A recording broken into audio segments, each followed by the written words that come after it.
So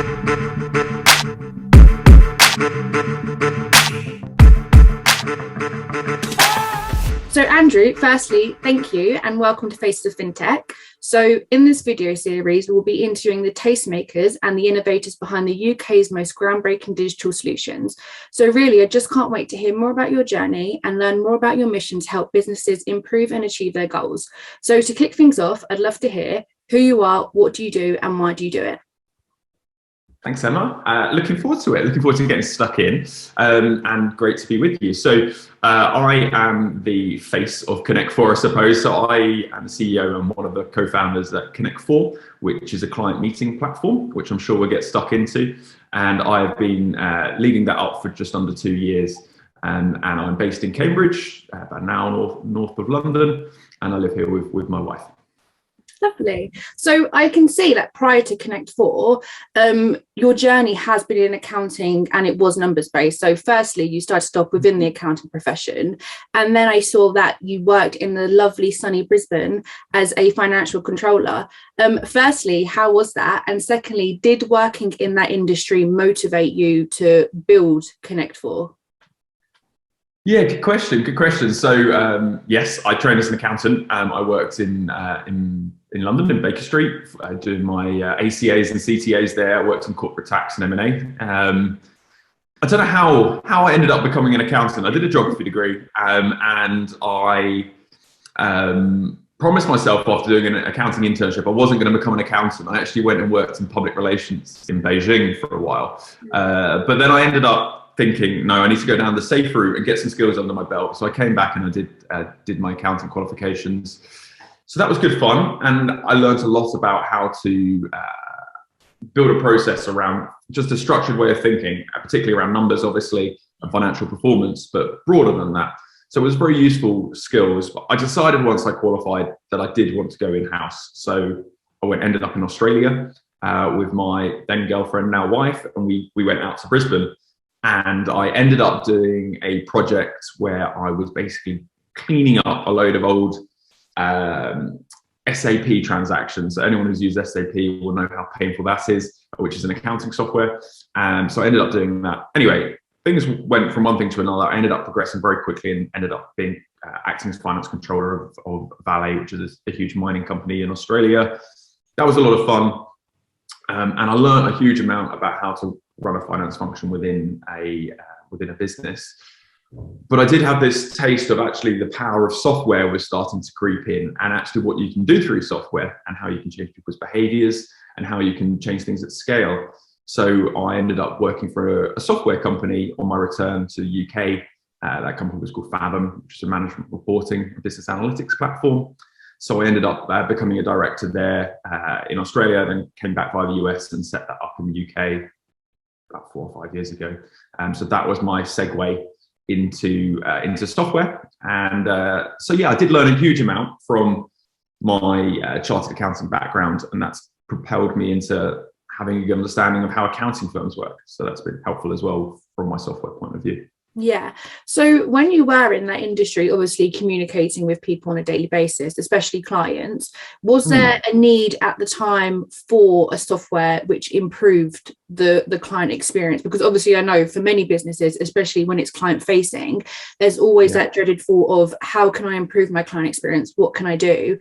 So is there anything that resonates with you when you were in that industry that thought, wow, this can really be improved and this is how I'm going to do it?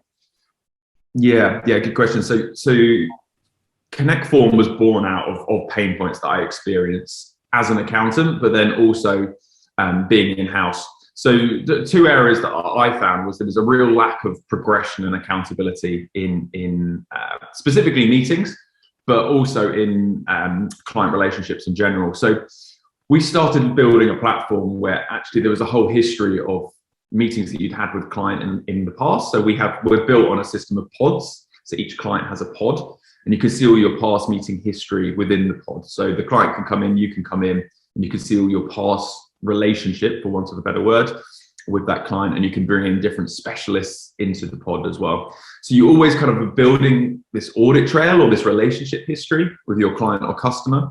And that's something that I really lacked when I was either working at BDO in practice where actually we had these one-off phone calls and we had no history, there was no context, we didn't know what other people in other teams were doing with the client. And so that was from that context. And yeah, I found people often use something called like a CRM, client relationship management software, or practice management software, if you're in an accounting firm. But they're all very internally facing. You collect a load of information about your clients and customers, and you keep it all to yourself. And I wanted to create a system where actually it was more transparent, and actually you both knew the actions decided during a meeting, or the documents added, or the videos embedded. And that's kind of where Connect4 was born from, really. Great. So just moving more into Connect4, now that you've said that, firstly, I just say huge congratulations for being a finalist at the Accounting Excellent 2021 Awards for the Product Innovation of the Year. How did that feel when you found that out? Yeah, it was amazing. It was actually quite surprised to be a finalist amongst other names. The other shortlisted for organisations or companies were sort of 5, 6, 7 years plus into their journey, and we were in our second year into our journey. So it was quite a surprise, and it was great because we do have a lot of people on the platform giving us positive feedback. So it was great that it was kind of reflected being shortlisted in a prestigious award. So that was great.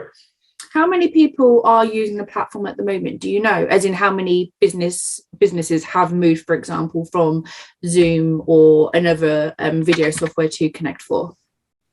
Yeah, so two answers to that question. One, we do have people who use us alongside Zoom and Teams. So we do have our own video conferencing platform in Connect4, which is the default use, but you could use us alongside Teams or Zoom as well.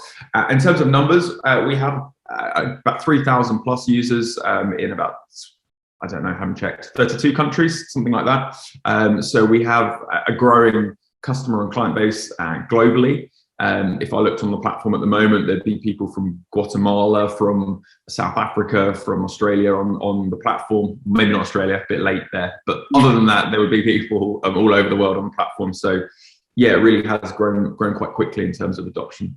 So for our viewers who are watching now, if they haven't ever come across Connect4 before, would you mind just giving some further information to us, how they can sign up, what it is exactly they will benefit from it, how does it work? Sure. So Connect4 follows a formula of meeting with clients or customers. So we have a prepare, we have meet, and we have act. From the prepare element of meeting with a client or customer, being it a discovery call, a sales call, or being it client management, the prepare element is about creating an agenda. We have a library of agendas. You can save them across your organization, or we have expert ones, or you can create your own personal library. The collaborative, you can edit them, so you've got an agenda for your meeting. They can go out before the meeting to everyone involved, and then during the meeting you can embed in documents, you can obviously record, you can assign actions to people in the team as well. So we're all about having effective meetings. It keeps you to your agenda if you've got one in place as well. And then following on, it's all about acting. So it's about turning those meetings into actions. So those actions could go into your CRM or into your practice management software to trigger internal workflows, however your organization works, and to kind of get some accountability and progression from these meetings you're having with your clients. So that's one element, is that kind of client management process. There's a few other elements we focused on. So client experience is really big for us as well. So it's corporate, you would brand the space where you meet with your corporate branding. And we have a big kind of emphasis on impressing clients and customers on our platform. And then the third is about team management. So you don't have to be in all the meetings if you are the director or the manager or sales manager or whatever your role might be. You can actually have a visibility across your team's meeting outputs. So you have what we call meeting insights, and you can have visibility over your team and how they're getting on, and whether there's any coaching or input that you need. If you want to get in touch, absolutely come to our website, connect4.app, and you can take out a free trial. You can very easily get started, or we do have a sales team that can do a demo, obviously, on Connect4 itself. So then you can take a look at it and get you set up that way.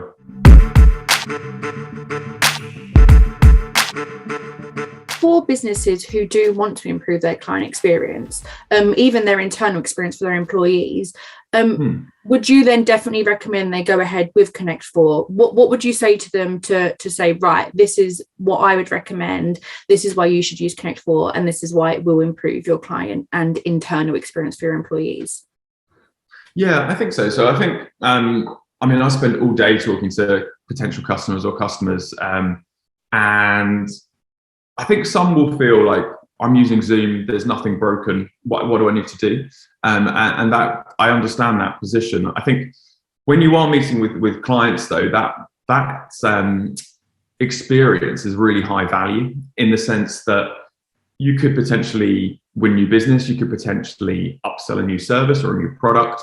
And there's a lot of opportunity in this moment, where you may have potentially done it in person previously, or maybe you didn't talk at all to your clients or customers. And Connect4 really makes sure that you get the maximum return on investment of that time with that client or customer. So, and we do that through like the workflow we've spoken about that's embedded in our platform, and the automation that's driven around that. So yeah, I'd absolutely recommend, particularly for external relationships, Connect4 really makes sure that you optimize that client delivery. And so that's the main reason that customers come to us and stick with us and love us, is because of that client service delivery, that differentiation of your meeting offering. I mean, the answer to my next question is probably very obvious based on what you've just said, but what I was going to ask is, what makes Connect4 stand out from the rest? What does it offer that no other platform does? My favorite feature personally, and we use Connect4 all the time ourselves, is the setting of actions whilst in a meeting. So you can create actions whilst you're in the meeting. You assign actions to different people. You can also see your actions from the previous meeting. And that's my favorite feature, because that allows you to actually not repeat the same stuff meeting after meeting. And that was a real pain point for me. Even, in external meetings with a customer or client, you can end up repeating yourself a lot, and actually having actions from your previous meeting being like, well, have you done this for the third time? Like, we have it on paper, and that for me allows me to progress and keep an accountability element to my clients and customer meetings. So that is one feature that gets an awful lot of use. One other is just a time save with agenda setting. You look a lot more professional if you email out an agenda before a meeting, particularly with a client. And we really streamline that process.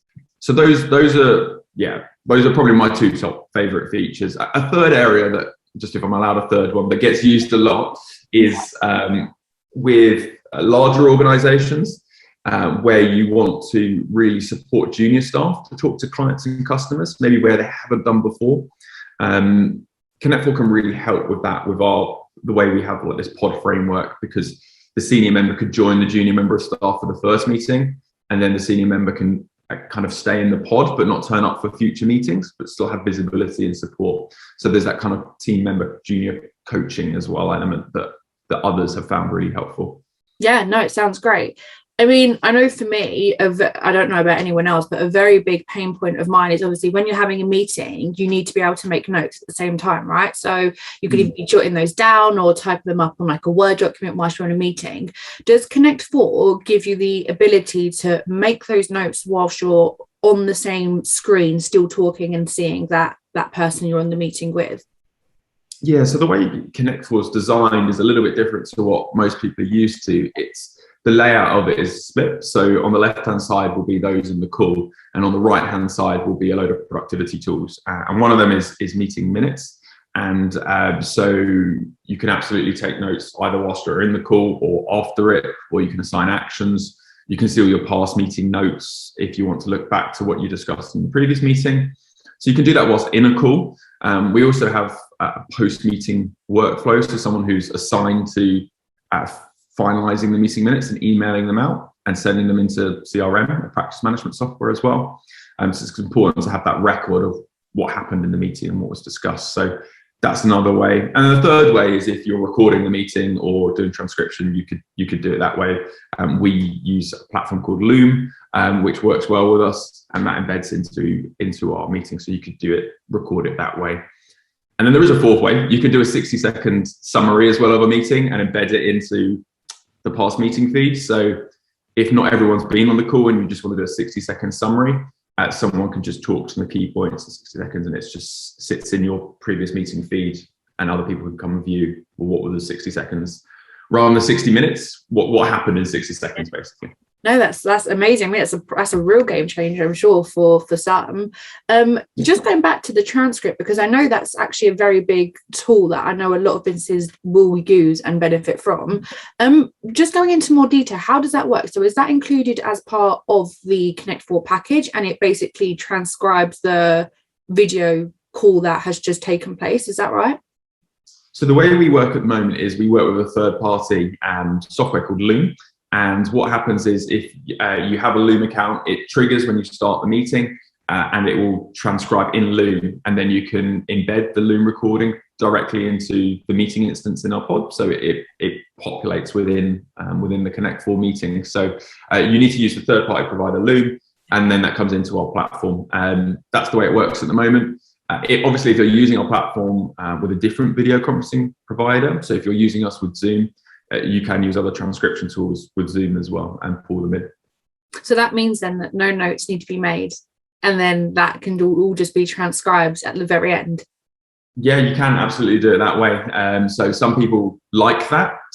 Some people don't like that because they think it's too noisy and actually you drown out the important bits. So I'm not being too prescriptive in what the right answer to that one is. Some people like having every word written down. Others really don't like that and actually would much rather just write the 4 kind of key bullet points. Yeah. So there's no right way, but yes, you can do both.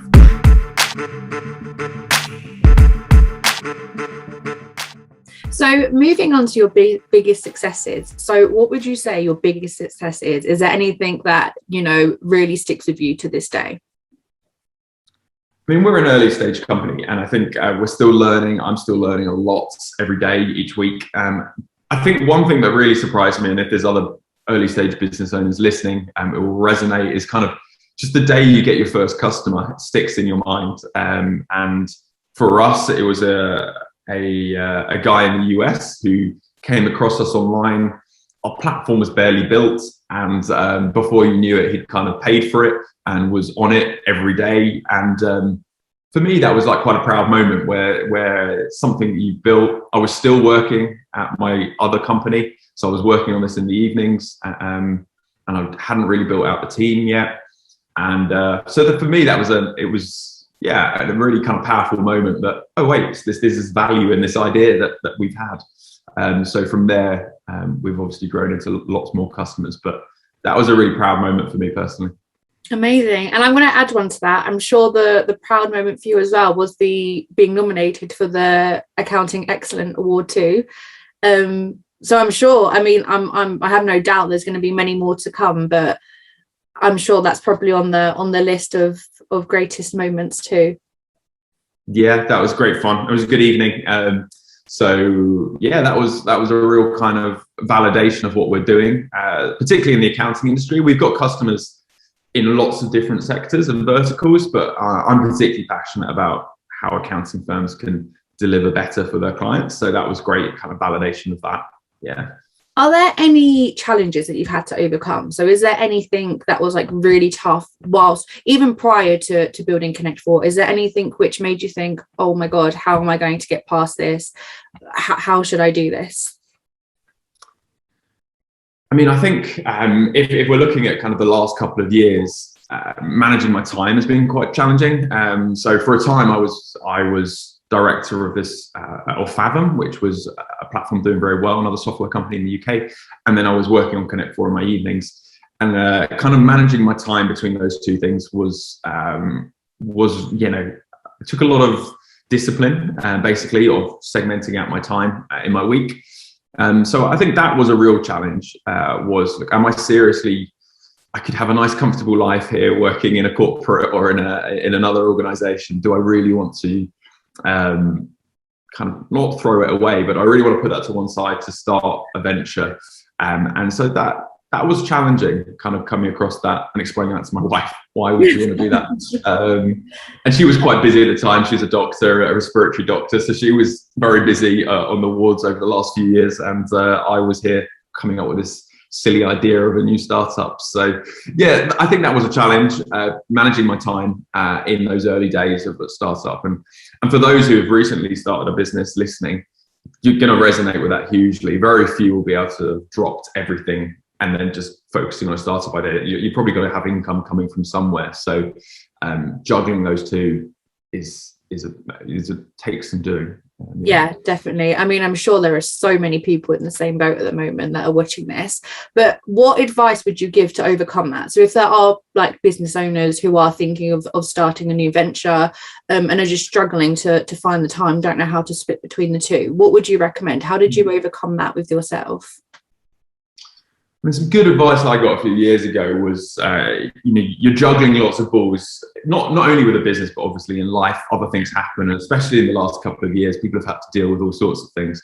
So with me, it was kind of not letting the same ball drop twice was the bit of advice I got when juggling. So whether it's to do with business, whether it's to do with family life, whether it's to do with health, whatever it is, like, don't let the same ball drop twice, because you're going to drop balls, and I think you're going to accept that. And so for me, that was a good lesson, or a good piece of advice that I got early on, was you don't let the same ball drop twice. And what has that meant for us is, you can spend every waking hour working on a startup, but you've also got to prioritize other things in life, especially how important family is and friends are over the last couple of years. So it's great to be super focused and super committed to startup ideas, but you've got to get the balance right. And so don't let same balls drop twice would be my one piece of advice. So just following on from that, if you did have one piece of tech related advice for business owners who are watching and are looking to improve their client experience, what would you say to them right now? Yeah, so if you're looking to kind of pick up on client experience, I think there has been a shift. There's been a change, and I think people are aware of that. People are forming first impressions in a digital environment, be it with new customers or new clients, and that's an opportunity. But there's also, a chance of getting that wrong. So the opportunity is you get to compete with much bigger players potentially than you used to.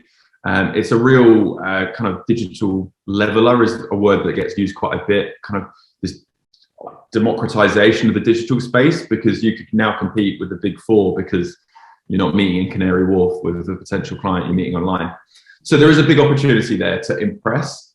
And I think tools like Connect4 can kind of really help with impressing and actually making sure you're optimizing your workflows in the back end, but also that tip of the iceberg, the bit the client or customer sees, is your real chance to impress. So I'd recommend looking at tools around how you can do that. Is a really fast-growing software market around that space. So keep your eyes on the different tools available on how you can impress with new clients or customers.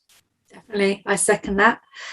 So what is next for Connect4? Is there anything that's being released in the next couple of months, next year? Anything exciting you'd love to share with me? Yeah, there's loads happening. We're actually touch wood on an offsite next week in Poland. So the team are meant to be going over there, and we're doing a lot of 2022 planning. A lot of our focus is getting our content, our actions, our meeting minutes into other platforms. So it doesn't sound particularly exciting, but we're working on a whole lot of integrations, basically. And that means that the actions from our platform can trigger things in like Salesforce, HubSpot, Slack, practice management software, Carbon, XPM, different platforms that you might use in the day-to-day.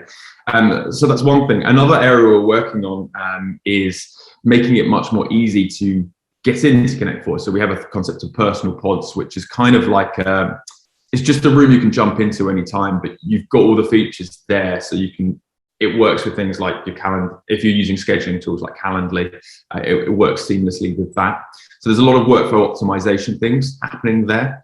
And then a third area we're looking around is actually how can we get expert content and best practice and workflow into our platform? How can we make our customers think less and actually just do the work for them? So there's a lot happening in that space that we are exploring at the moment. So watch that space as well. Amazing. It all sounds very exciting, and I'm really looking forward. I mean, that is everything, Andrew, from me. They are all my questions, and I have to say you were absolutely great. So thank you so much for taking time out today to do this with me. I really appreciate it.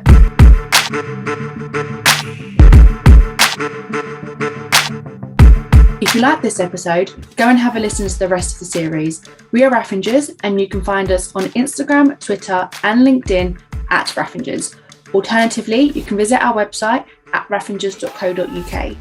I've been your host, Emma Cohen, and this is Faces of Fintech.